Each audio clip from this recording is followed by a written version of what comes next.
கொஞ்ச நாள் அமைதியா இருந்தோன்னு ஆளே காலி ஆயிட்டான்னு நினைச்சிட்டாங்க போல. பங்காளி, நம்ம கம்பேக் வேற மாதிரி இருக்கும்.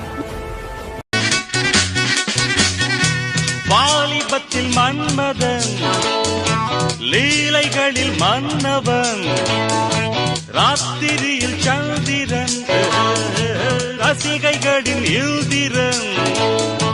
நானாடும் ஆட்டம் பாருங்கள், நிகரேது